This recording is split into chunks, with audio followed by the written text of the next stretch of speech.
Në podcastin flasim, kryeministri Edi Rama u ndal edhe tek vendimi më i fundit i Shteteve të Bashkuara të Amerikës, duke pezulluar lëshimin e vizave emigruese për aplikantët që janë shtetës të 75 vendeve, ku përfshi edhe Shqipëria dhe 4 vende të tjera të Ballkanit Perëndimor. Kreu i qeverisë tha se nuk është e vërtetë që SBA-t kanë ndalur vizat për Shqipërinë, por kanë bërë një pezullim të përkohshëm sa i përket lejeve të punës. Sipas tij, autoritetet amerikane kanë vënë në re fenomenin e marrjes së vizave për turizëm apo biznes dhe më pas qytetarët e këtyre vendeve nuk kanë respektuar afatet, por kanë qëndruar në Amerikë për të punuar.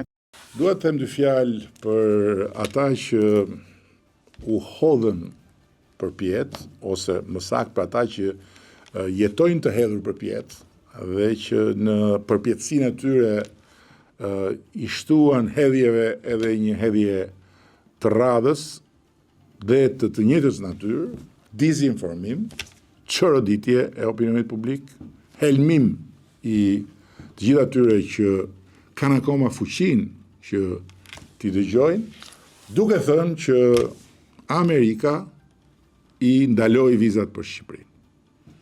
Kjo është e pavërtetë. Shtetet e Bashkuara të Amerikës nuk kanë ndaluar vizat për Shqipërinë.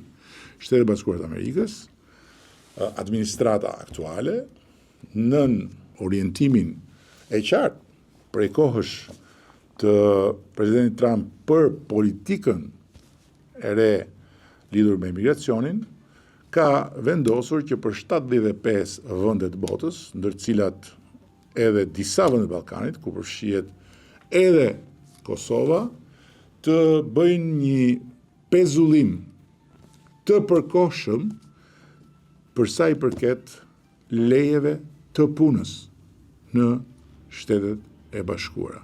Jo vizave për në Amerikë, po lejeve të qëndrimit në Amerikë për punë. Pasi, për këtë kategori vendesh, kanë vënë re fenomenin e marrjes vizës për turizëm, marrjes vizës për biznes dhe pastaj të mos respektimit të afateve, por të qëndrimit atje për të filluar një punë.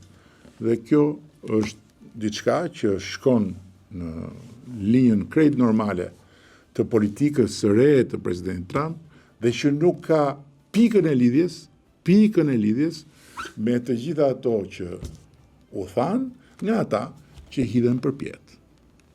Dhe që përsëri kur të bie në tokë do të shohin se terreni mbi të cilin qëndron është gjithmonë më i rrëshqitshëm.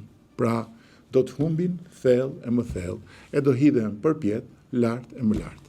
Sa i takon mbledhjes së qeverisë, sipas Ramës, puna ka qenë e fokusuar tek vazhdimësia, tek programi dhe kalendari i zbatimit të tij sipas sektorëve, ndërsa në takimin e grupit parlamentar janë fokusuar tek domosdoshmëria për të rritur kapacitetin në funksion të negociatave.